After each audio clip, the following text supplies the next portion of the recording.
आज के वीडियो का विषय है कार्ल मार्क्स के अलगाव का सिद्धांत, theory of alienation by Karl Marx. इसको हम 3 भाग में समझेंगे, अर्थ, कारण एवं स्वरूप। वीडियो अच्छा लगता है तो आप उसको लाइक कीजिए, शेयर कीजिए, सब्सक्राइब कीजिए और बेल आइकन को दबा दीजिए ताकि मेरा नेक्स्ट वीडियो जब आए तो आपको उसकी जानकारी हो जाए। पीडी नोट्स मैं गूगल ड्राइव में डाल दूंगी, जिसका लिंक आपको वीडियो के अंत में मिल जाएगा। इसके पहले मैंने 3 वीडियो कार्ल मार्क्स के संबंध में दिए हैं। यदि आपने उनका अच्छे से अध्ययन किया है तो ये विषय भी आपके लिए ज्यादा कठिन नहीं होगा। स्टार्ट। एलिनेशन। साधारण भाषा में अलगाव का अर्थ होता है विरक्ति, अपनों से दूर रहना, या इसे हम इंग्लिश में इमोशनल आइसोलेशन भी या सेपरेट भी कह सकते हैं। यह एक मानसिक दशा होती है जिसमें व्यक्ति अपने घर, परिवार तथा समाज के प्रति उदासीन हो जाता है तथा सामाजिक संबंधों से अपने को दूर रखने की कोशिश करता है। अलगाव अंग्रेजी शब्द एलिनेशन का हिंदी रूपांतर है। इसे हम एक उदाहरण के द्वारा भी समझ सकते हैं।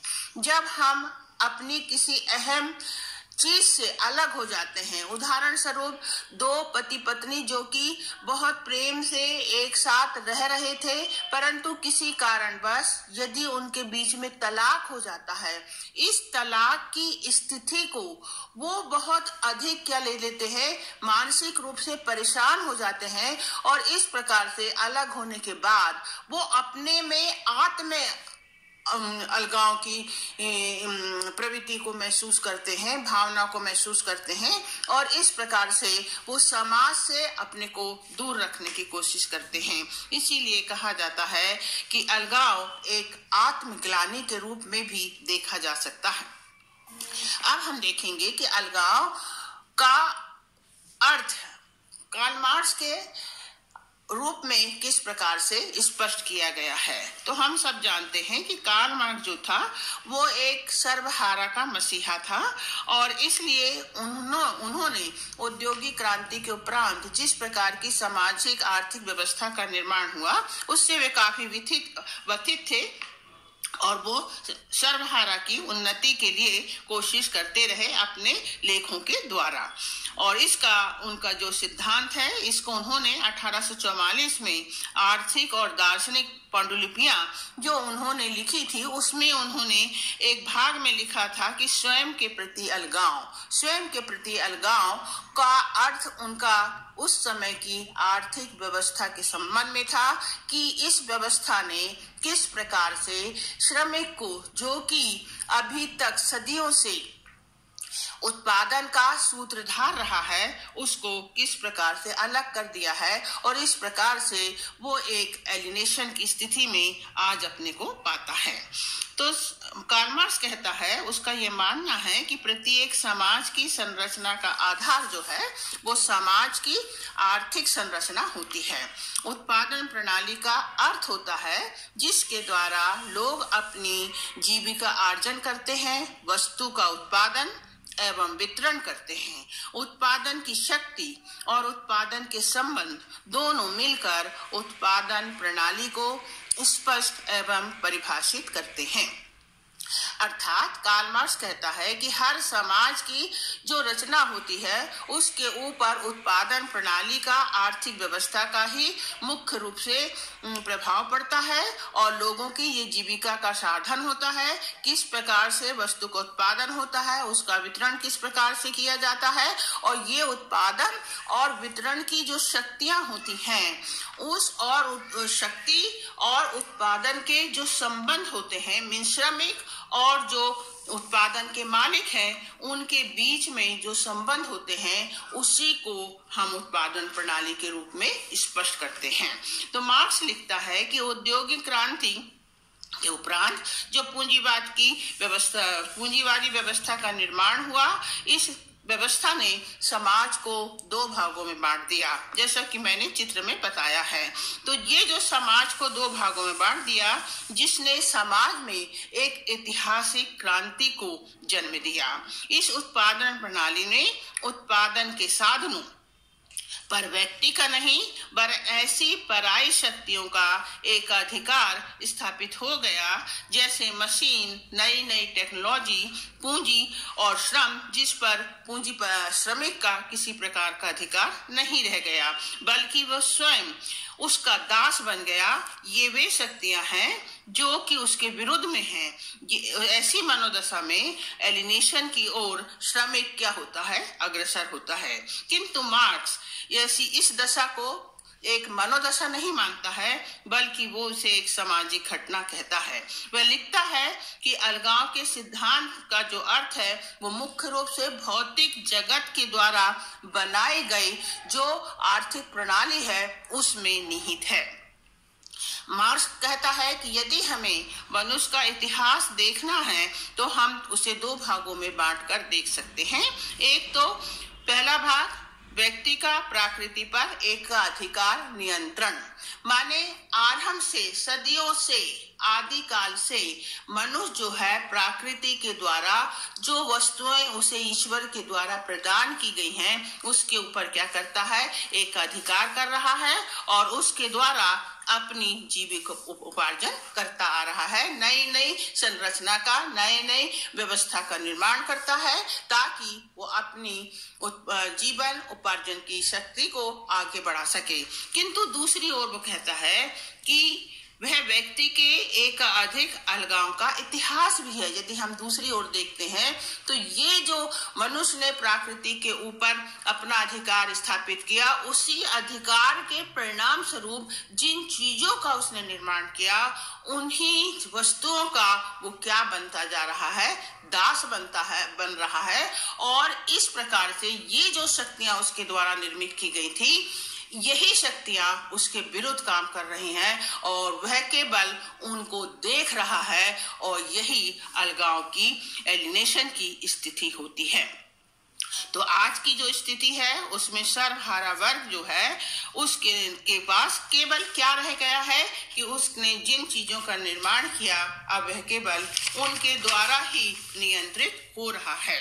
तो कार्ल मार्क्स जो है पूंजीवादी व्यवस्था की आलोचना करते हुए लिखते हैं कि पूंजीवादी व्यवस्था के अंतर्गत मनुष्य ने अपनापन, अपने से लगाव नहीं रह गया है।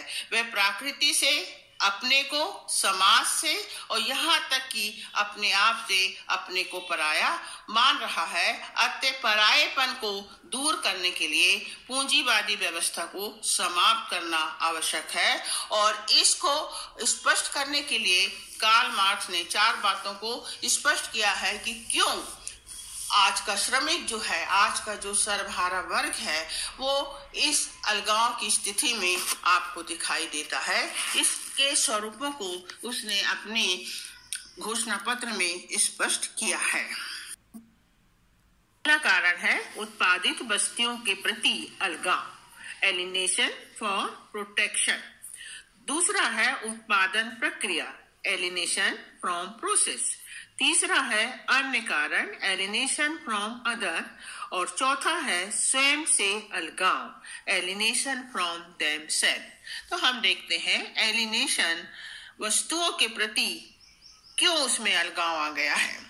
तो हम सब जानते हैं कि मनुष्य एक, ईश्वर ने मनुष्य की जो रचना की है वो अन्य प्राणियों से अलग है।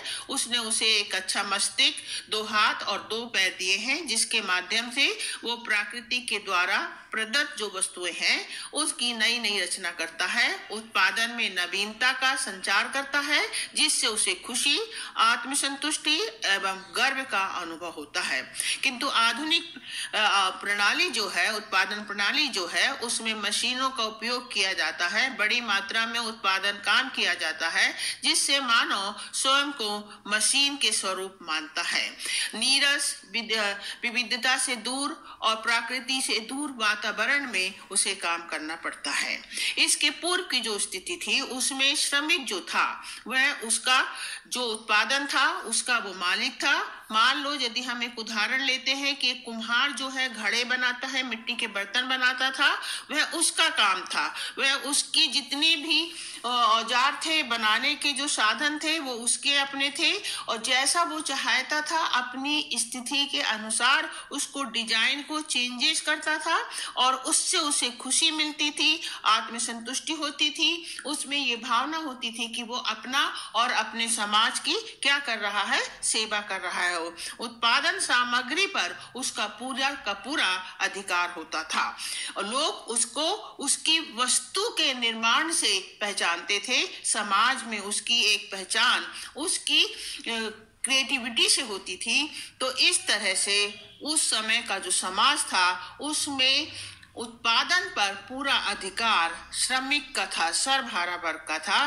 किंतु आज की जो स्थिति है उसमें हम पाते हैं कि श्रमिक जो है वो उत्पादन का जो काम है वो दो भाग में बट गया है, एक तो श्रम और दूसरा जो है पूंजीपति जो कि पैसा लगाता है, जो मालिक है। और इस व्यवस्था में वो देख रहा है कि उसके जितने भी हथियार थे, जितने भी उसके बनाने के साधन थे उत्पादन के, उसके ऊपर पूंजीपति का अधिकार होता जा रहा है, उसका किसी प्रकार का उस पर अधिकार नहीं है। उसे केवल एक श्रमिक के रूप में गिव और टेक के आधार पर काम करना है। पैसा श्रमिक को मिलता है और पूंजीपति से उसका किसी प्रकार का मानवीय संबंध नहीं होता है। उसकी क्रिएटिविटी, उसकी जो योग्यता है उसका यहाँ पर किसी प्रकार का उपयोग नहीं हो पाता है। वह केवल जैसा कि पूंजीपति चाहता है उस प्रकार से क्या करता है, कार्य करता जाता है। यहाँ पर जो उत्पादन का काम है उसके ऊपर श्रमिक का किसी प्रकार का अधिकार नहीं है, कंट्रोल नहीं है। वो केवल ना तो उसकी क्वालिटी बदल सकता है, ना उसमें अपनी इच्छा को उसमें समाहित कर सकता है। उसे केवल वही करना है जो कि पूंजीपति चाहता है, मालिक चाहता है। तो इससे वो सोचता है कि मेरी क्या जरूरत है, मैं तो एक मशीन बन गया हूँ, मेरी हर इच्छा जो है यहाँ पर क्या हो गई है, समाप्त हो गई है। तो ऐसी स्थिति में वो एलिनेशन की स्थिति में अपने को पाता है। उत्पादन प्रक्रिया, एलिनेशन फ्रॉम प्रोसेस। तो हम देखते हैं कि पूंजीवादी व्यवस्था की यह नीति है कि इसमें उत्पादन काम बड़े पैमाने पर होता है, जिसमें हजारों श्रमिक जो होते हैं कार्यरत होते हैं। उत्पादन की जो वस्तुएं होती हैं उनका निर्माण अलग अलग पार्ट में किया जाता है और प्रति श्रमिक मात्र एक स्मॉल पीस ऑफ पजल बनकर रह जाता है। उसे ये भी ज्ञान नहीं होता है कि वो जिस चीज को बना रहा है उसका उपयोग कहाँ किया जाएगा। तो फैक्ट्री में काम करने के जो घंटे होते हैं वो बहुत लंबे होते हैं और मशीन पर काम करना पड़ता है, नई नई टेक्नोलॉजी आती है, उसका उपयोग करना पड़ता है, जिससे शरीर में और दिमाग में दोनों में थकान उत्पन्न हो जाती है। इस थकान से व्यक्ति इतना परेशान हो जाता है कि वो काम के उपरांत अपने परिवार से, अपने बच्चों से, अपनी पत्नी से, अपने मित्रों से भी मिलने की उसमें किसी प्रकार की हिम्मत या शक्ति नहीं रह जाती है। वह एक प्राणी नहीं, एक मशीन बन जाता है। पूंजीपति का उद्देश्य केवल लाभ कमाना होता है। उसी वस्तु का निर्माण किया जाता है जिससे उसे अधिक से अधिक अतिरिक्त मूल्य प्राप्त हो सके। इसमें श्रमिक की रुचि, उसकी इच्छा का यहाँ पर कोई प्रश्न नहीं होता है। अतः श्रमिक सोचता है कि I am who, I do, मैं कौन हूँ, मैं क्या कर रहा हूँ, जबकि उसे मालूम है कि वो एक सोशल प्राणी है और उसके पास ईश्वर के द्वारा दी गई अनेक तरह की योग्यता है, गुण है, क्रिएटिविटी है, वो नई नई चीजों का निर्माण कर सकता है। इस प्रकार से एक श्रमिक जो है आजकल की जो पूंजीवादी व्यवस्था की प्रक्रिया है उत्पादन की, उससे अपने को पूरी तौर से एलिनेट पाता है। तीसरा जो एलिनेशन का कारण है वो है एलिनेशन फ्रॉम अदर। पूंजीवादी व्यवस्था में यद्यपि उत्पादन काम मशीनों के द्वारा होता है, परंतु श्रमिकों की भूमिका उसमें आज भी अहम है। ये श्रमिक गांव से शहर की ओर माइग्रेट होते हैं और शहरों में गंदी बस्तियों का विकास हो जाता है।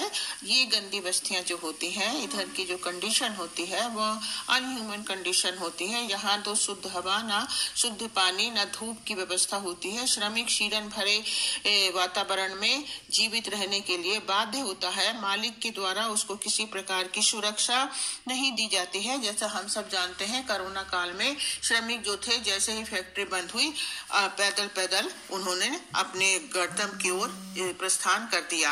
तो इस प्रकार की स्थिति में असुरक्षा और शीरण भरी अवस्था में श्रमिक रहता है।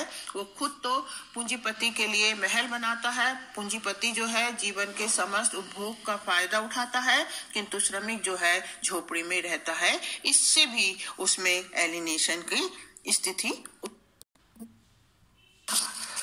एलिनेशन फ्रॉम देमसेल्फ, स्वयं से अलगाव।